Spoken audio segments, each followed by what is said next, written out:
Vocabulary মনে রাখতে পারছেন না, ইংরেজি শিখতে চাচ্ছেন কিন্তু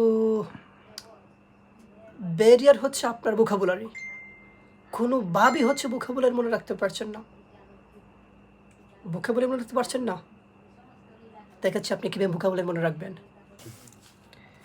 আপনি হচ্ছে একটা ভোকাবুলারি শিখলেন, যে কোনো জায়গায় হচ্ছে আপনি ভোকাবুলারি নিলেন, দ্যাটস মিন মনে করেন হচ্ছে confine, CONFINE, confine, confine confine confine হচ্ছে আপনি নিয়ে শিখলেন। কনফাইন অর্থ হচ্ছে আটকে রাখা বা সীমাবদ্ধ রাখা, আটকে রাখা বা সীমাবদ্ধ রাখা, কনফাইন শিখলেন। শিখলে কি হচ্ছে আপনি মনে রাখতে পারবেন? You can't memorize it for long time. আপনি দীর্ঘক্ষণ সময় এটা মনে রাখতে পারবেন না, দীর্ঘদিন মনে রাখতে পারবেন না। এটার জন্য আপনি কী করবেন? যেমন হচ্ছে এই যে একটা সেন্টেন্স বানানোর চেষ্টা করবেন, একটা না আপনি হচ্ছে 5টা 10টা সেন্টেন্স বানানোর চেষ্টা করবেন। যেমন হচ্ছে কীভাবে, এই আমি একটা সেন্টেন্স নিলাম, কনফাইন দিয়ে হচ্ছে আমি একটা বাক্য বানানোর চেষ্টা করলাম, so that I can learn this word. আমি হচ্ছে এই শব্দটা বা এই ওয়ার্ডটা হচ্ছে মনে রাখতে পারি।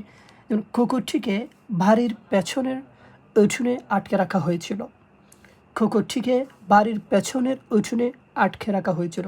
এটা কোন সেন্টেন্স? এটা ফার্স্ট টেন্স। এটা কোন টেন্স? First tense. এবং হচ্ছে এটা passive voice, am right? Passive voice. তাহলে কুকুরটিকে, দ্য ডগ, রাখা হয়েছিল, ওয়াজ কনফাইন্ড, রাখা হয়েছিল, আটকে রাখা হয়েছিল। কনফাইন অর্থ কি? আটকে রাখা। আমরা শিখছি, মুখস্থ করছি, মেমোরাইজ করছি। দ্য ডগ ওয়াজ কনফাইন্ড, কুকুরটিকে আটকে রাখা হয়েছিল, টু দ্য ব্যাকইয়ার্ড। ব্যাক অর্থ পেছনে, ইয়ার্ড অর্থ হচ্ছে উঠান, তাহলে উঠানের পেছনে আটকে রাখা হয়েছিল। যে দেখেন সাবজেক্টের পর হচ্ছে ভার্ব নিলাম, কুকুরটিকে আটকে রাখা হয়েছিল টু দ্য ব্যাকইয়ার্ড, কিসের পেছনে? উঠোনের পেছনে। ঠিক আছে, আমি হচ্ছে এই যে কনফাইন্ড ইউজ করে ফেললাম। তারপর হচ্ছে আমরা একটা ওয়ার্ড নিলাম, আমাদের শেখা শুধু পাঠ্য বইয়ের মধ্যেই সীমাবদ্ধ রাখা উচিত নয়। ঠিক আছে, আমাদের, উই শুড নট, উচিত নয়, কি উচিত নয়? সীমাবদ্ধ রাখা উচিত। সীমাবদ্ধ রাখা ইংলিশ কি? কনফাইন, কনফাইন, কনফাইন অর্থ সীমাবদ্ধ রাখা বা আটকে রাখা। কনফাইন আওয়ার লার্নিং, আমাদের শিক্ষা, টু টেক্সট বুক, আমাদের শেখা পাঠ্য বইয়ের মধ্যে সীমাবদ্ধ রাখা উচিত নয়। Actually this is process to learn to memorize word. শব্দ মনে রাখার এটা হচ্ছে একটা সেই কৌশল, উত্তম একটা কৌশল মনে রাখার।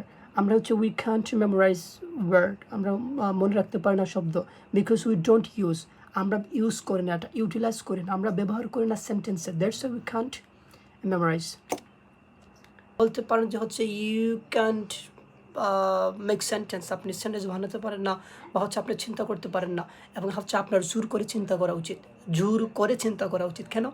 কারণ হচ্ছে আপনি যখন হচ্ছে সেন্টেন্স বানানোর চেষ্টা করবেন, when will you try to make sentence, আপনার হচ্ছে ব্রেন শার্প হবে, ধারালো হবে, আপনার হচ্ছে ব্রেন কাজ করা শিখবে, ইংরেজিতে অভ্যস্ত হবে আপনার ব্রেন। সমস্যা হচ্ছে আমাদেরকে ইংরেজি এনভায়রনমেন্টে ঢুকে যেতে হবে, আমাদের ব্রেন হচ্ছে ইংরেজি এনভায়রনমেন্টে প্রবেশ করে ফেলতে হবে।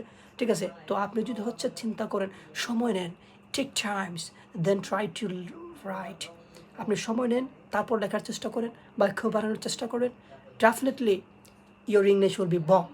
Thank you so much, thanks for watching.